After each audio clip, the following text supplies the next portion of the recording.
साहब एक कैट है पंजाब कैश एंड कैरी के पास, हमें कॉल वहाँ से रिसीव हुई है कि हमने इसको जो है ना वो रेस्क्यू करना है। तो आप टीम के साथ चले जाएं और इसको लेके आ जाएं, फिर हम देखते हैं कि क्या इसकी ट्रीटमेंट हो सकती है अंकल का।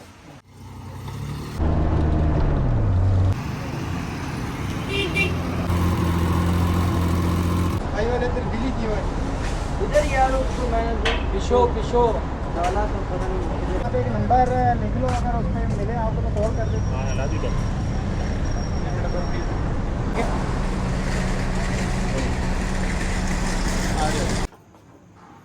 जी डॉक्टर साहब ले आए अभी टिकट, ये तो खाली लग रहा है। जी हम अपनी टीम के साथ वहाँ पे फ़ोन किया लेकिन वो भी जवाब पे नहीं थी। बिल्ली नहीं थी वहाँ पे।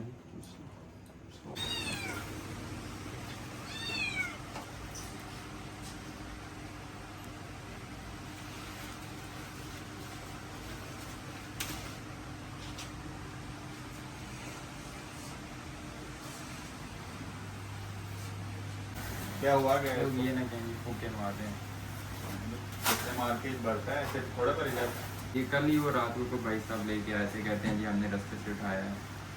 तो ये हुआ क्या है? इसके पैरों पे ये बहुत बड़ा जख्म हुआ हुआ है। चलो तो रात का उसको वो किया था उसका रात को इसकी क्लीनिंग की थी और अच्छी खासी, अभी तो स्वेलिंग भी कम हुई है और मैगट्स भी बहुत हद तक कम हुए। बहुत ज़्यादा मैगट्स रात को बहुत ज़्यादा मैगट्स थे। डॉक्टर साहब ग्लव्स पहने। मैगट अभी भी है वो, देखो इसके अंदर जितने ज़्यादा मैगट ये हैं मैगट्स लेकिन ये सारे डेड हो गए हैं ना। रात को मैंने जितने निकाले ये थे, बहुत ज़्यादा ज़्यादा। इसकी क्लीनिंग की है। क्लीनिंग में सबसे पहले हमने जितने भी मैगट्स हमें नज़र आ रहे थे वो हमने निकाले थे, रात को भी निकाले थे जितने निकल सकते थे। उसके बाद हमने इस पर स्प्रे किया था मैगट स्प्रे, इससे जितने मैगट्स बच गए थे वो डेड हो गए हैं। मैगट बम का एक मसला ये होता है कि इसमें डीप जो है वो चले जाते हैं मैगट्स, नीचे तक जो है ना वो होल्स बना के आगे तक चले जाते हैं। सो उसकी क्लीनिंग पे टाइम लगता है, डेली उसको क्लीन किया जाता है। बाहर से जो मैगट्स हम नज़र आते हैं हम उनको रिमूव करते हैं, जो आगे चले जाते हैं उनको फिर टाइम लगता है, फिर जब वो बाहर आते हैं फिर उनको हम निकाल देते हैं। इस तरह करके कंटिन्यूसली जो है उसकी क्लीनिंग करनी पड़ती है। अभी ये डॉक्टर साहब उसकी क्लीनिंग कर रहे हैं, मैगट्स हमने निकाल दिए जितने निकल सकते थे। अभी उसकी क्लीनिंग करेंगे, उसके ऊपर एंटीबायोटिक जो है वो क्रीम अप्लाई करेंगे ताकि ज़ख्म जो है उसको कवर किया जा सके और मज़ीद जो है उसमें और कोई फ्लाई आकर जो है वो एग्स ना दे सके। जी ये अभी डॉक्टर साहब जो हैं वो इसके ऊपर एंटीबायोटिक क्रीम लगाने लगे हैं ताकि ज़ख्म जो है उसको एक प्रोटेक्टिंग लेयर हम दे सकें, इन्वायरमेंट के साथ मज़ीद उसकी कंटेमिनेशन ना हो। क्रीम जो है वो एंटीबायोटिक का काम भी करेगी, साथ में उसको प्रोटेक्शन भी देगी ताकि ज़ख्म जो है वो कंटेमिनेट ना हो। क्रीम और लगाओ ना, उसी को भरे जा रहे हैं, उसी क्यों कर रहे ठोक के लगाओ।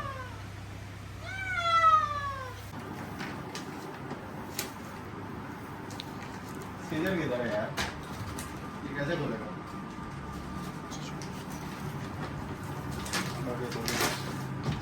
सबसे ये फूड डालने जरा चेक करें।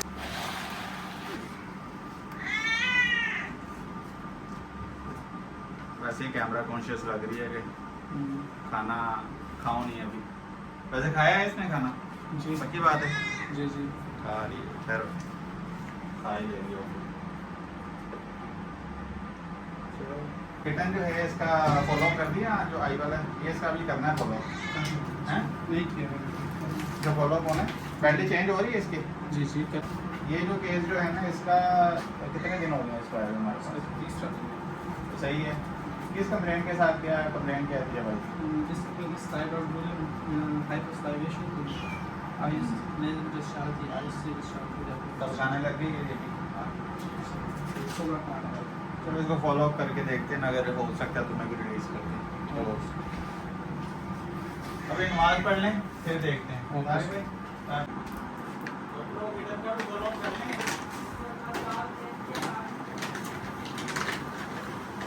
क्या करना है उसको?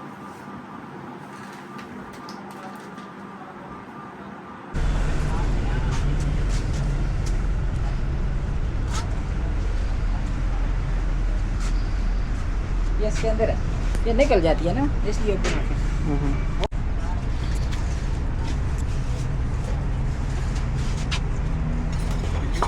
भाग जा डॉक्टर, आराम से इधर से भाग जाएगी इधर। भागने वाली नहीं। पीछे से रखा है ना। क्या हुआ, क्या लड़ाई हुई है इसकी? करंट लगा। इसी जनरेटर के साथ? नहीं उधर ट्रांसपेरेंट बताइए आप जैसा नौजवान करें तो मज़ा से क्या लगता है? चलो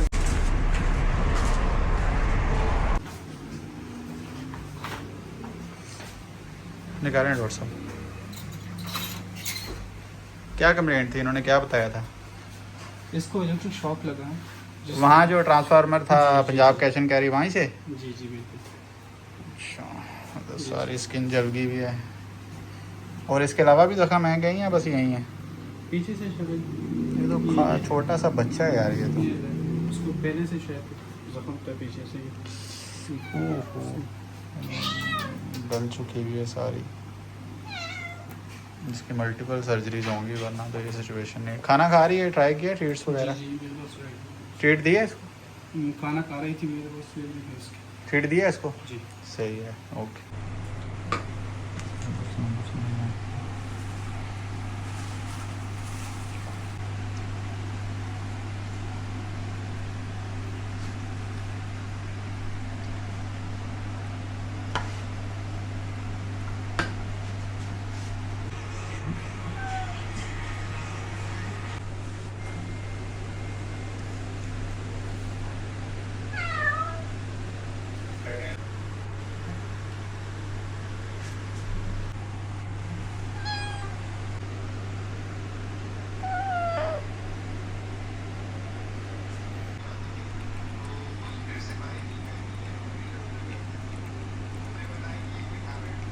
जी, अस्सलाम वालेकुम। अच्छा डॉक्टर साहब, वो कैट को लेके आ जाए, उसका फॉलोअप कर लेते हैं न्यूट्रिशन वाली। ठीक है। आजा और शाबाश शाबाश।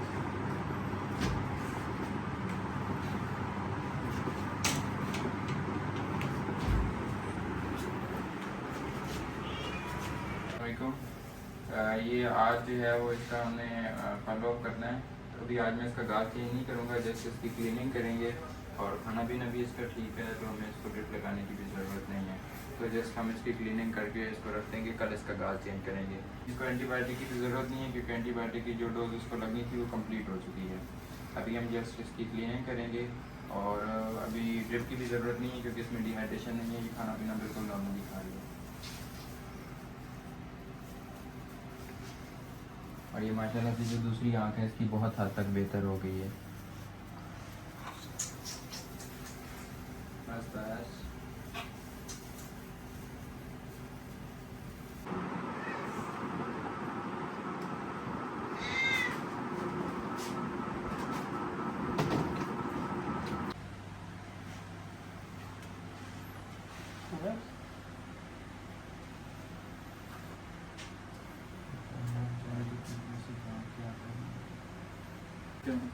एक टेप और लगा लें।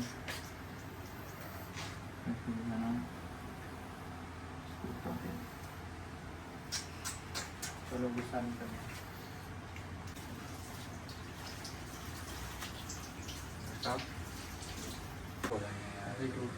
इसकी वो बनानी है पिक्चर पहले वगैरह था, बिफोर आफ्टर वाली आपको बनाना के अंदर कितने बुरे हाल हैं इसके, मतलब सारी इसकी जो दांत है ना बिल्कुल ख़राब हो गए हैं, इतना ज़्यादा टार्टर है और दांत नीचे से गल भी गए हैं।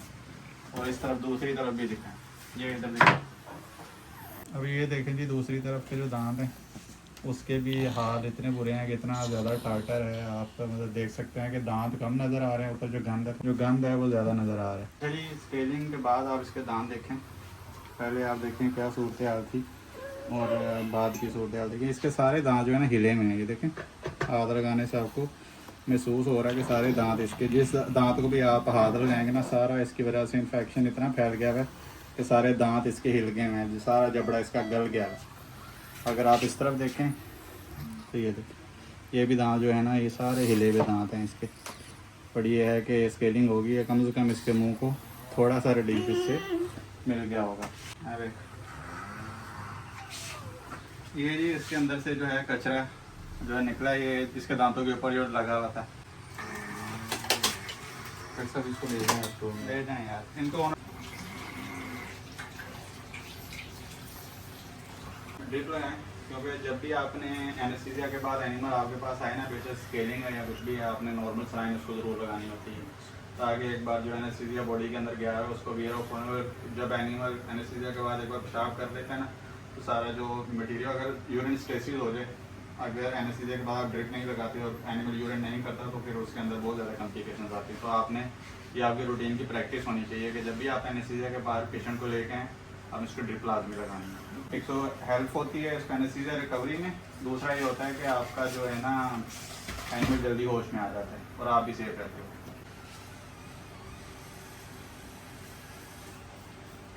ये भी लगानी है, ये बहुत कम है, 100 ml और लगाना। पग के बारे में क्या ख्याल है आपका? पग के बारे में ऐसी ब्रीड है, बस लोग शौक के लिए रख देते हैं, लेकिन अब मसला इनमें वही सांस वाला होता है, डॉक्टर भी डरता रहता है और जो है ना वो ब्रीड इसलिए बड़ी खतरनाक ब्रीड है, बेचारी को सांस ही नहीं आता है। इस ब्रीड बनाने का मकसद क्या था, ये समझ नहीं आई है। अब बेचारा वो सांस लेने से आवाज़दार, अपनी आंखों से आवाज़दार, आंखों में इसके अल्सर बने हुए। ये देखो इसकी जो अल्सर्स हैं, इधर आओ, ये देखो इसकी अल्सर्स बने हुए हैं आंखों के अंदर। ये बहुत बड़ा अल्सर है, किसी भी टाइम आंख की फट जानी है। अब आप समटाइम क्या होता है कि इसके यहाँ थोड़ी सी भी चोट लगे ना, आंख बाहर बाहर आ जाती है, सांस लेने के अंदर मसले तो फिर हैं। आ रहे हैं सर, क्या क्या फर्क आ रहा है कि पहले से? और दूसरा इसके दांत जो है ना हिल गए हैं सारे। अब कुछ जो दांत है ना वो इसके इतने हिल गए हुए हैं कि मतलब आप हाथ भी लगाए में भी खाना खाते खाते अपने दांत भी खा लें। उस तरह के दांतों की एक्सट्रैक्शन होती है, बट अभी हमने कुछ एक्स्ट्रा दांत निकाले तो नहीं है इसके, बट आपको बता रहा हूँ कि उसकी वजह से समटाइम डेंटल पेन की वजह से भी जानवर खाना पीना कम करते हैं। तो ये एक ध्यान में रखना है। कुछ दवाइयाँ हैं इसके लिए, आपने इसको पेन मैनेजमेंट के लिए, क्योंकि डेंटल स्केलिंग हुई हुई है, वो आपने 1-2 दिन देनी है। और पेन के लिए आप इसको सोमोजेल वगैरह जो है वो लगा सकते हैं, ताकि थोड़ा सा मुँह उसका जो है ना पेन महसूस ना हो, ठीक है। क्योंकि वो स्केलर है, वो फिरा होता है तो जानवर को पेन होती है, क्योंकि उसे समझ लें कि बहुत गंदे कान भी हो ना, तो जब आप उसके अंदर से मैल निकालो तो आपके कानों में 2 दिन दर्द नहीं जाती, क्योंकि वो जुड़ गई होती है स्किन के साथ। तो इसकी भी इसी तरह सूरत है, ठीक है। अभी ड्रिप लगेगी तो आप इसको लेके जा सकते हैं। अपडेट करवाएं इसको, वायरस कहीं से भी ये पिक कर सकता है, ठीक है। तो फिर मसला बन जाएगा। और ये तो ब्रीड भी ऐसी होती है, अगर इन्हें थोड़ा सा कोई इशू बन जाए ना, तो उसको फिर रिकवरी के चांसेस बड़े कम होते हैं। उसकी वजह ये है कि इनका मेन आप देखें ना बॉडी में अब सांस लेने से ही वो जिंदा है जानवर। नहीं, वैक्सीनेशन अभी तो थोड़ा सा 4-5 दिन या 1 वीक का आप टाइम दें, उसके बाद इसको वैक्सीन करवा दें, ठीक है। वैक्सीन लाजमी है।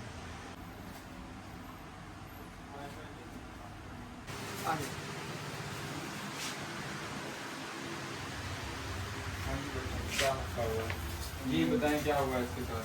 जी पिछले हफ्ते में इसको लाए थे, 2 बार लाए, 2 हफ्ते, तो उसको टीका लग गया। ठीक है, तो आपको जो मैंने लोशन लिख के दिया था वो आपने लगाया? वो मेरे से गिर गई थी। हाँ, तो फिर ये भी तो गलत बात है ना। एक मेडिसिन आपको घर के लिए लिख के दी, आप वो इस्तेमाल नहीं करोगे तो फिर मसला तो बनेगा ना। फिर ठीक कैसे होगा जानवर? जी ये दिखाएं इसको, यहाँ पे ले आएँ। ये मोस्टली रैबिट्स में जो है वो स्कैबीज़ का मसला बन जाता है। ये अगर आप कानों के ऊपर देखें तो ये स्कैबीज़ है, ठीक है। इसका वैसे हम स्किन स्क्रैपिंग भी कर सकते हैं, जो कि हमने पिछली दफ़ा की थी और इसको कंफर्म किया था कि ये स्कैबीज़ ही है। इसकी वजह से इसका ये चेहरा देखें, चेहरे पर भी वो जो है ना स्कैबीज़ कॉलोनीज बन जाती हैं। इसके पाँव पर भी इसी तरह से होगा। मैं अगर आपको दिखाऊँ तो दिखाएंगे, ये पाँव इसके दिखाएँ, ठीक है। इसका सलूशन यही होता है कि हम स्कैबीज़ के लिए लोशन सजेस्ट करते हैं, जो इसको डेली लगाना होता है, और उसके साथ ही हम इसको इंजेक्शन भी लगाते हैं, जो कि पिछले हफ्ते भी लगा था। आज दोबारा उसको मैं रिपीट करूँगा। ऐसा उसको पकड़ना उधर ही मर गया। और एक उधर से गिर के मर गया। नहीं, बात करने का मकसद ये है कि इतनी मार के आए, ये एलर्जी क्यों नहीं आ डॉक्टर देखो हैं। इसके ऊपर आपने लोशन लगाना है, वो आपने गुम कर दिया, स्लिपी गुम कर दिया।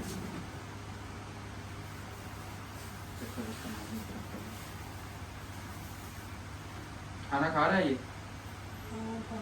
ये खारिश ऐसी है, ये आपको भी लग जाएगी, ठीक है। तो इसकी हिफाजत करनी है। और उसके अलावा जो मैंने आपको लोशन लिख के, जब मैं दोबारा लिख के देता हूँ, वो आपने इसको लाजमी लगाना है, ठीक है। एहतियात करोगे तो ठीक होगा, वरना ये आगे मज़ीद ख़राब हो जाएगा, सही है। चलो या She's 14 years. 14 years माशाल्लाह, 14 इतनी years, ज़्यादा। माशाल्लाह। हाँ जी, ये तो मम्मा बन चुकी है, इतनी उम्र हो चुकी है।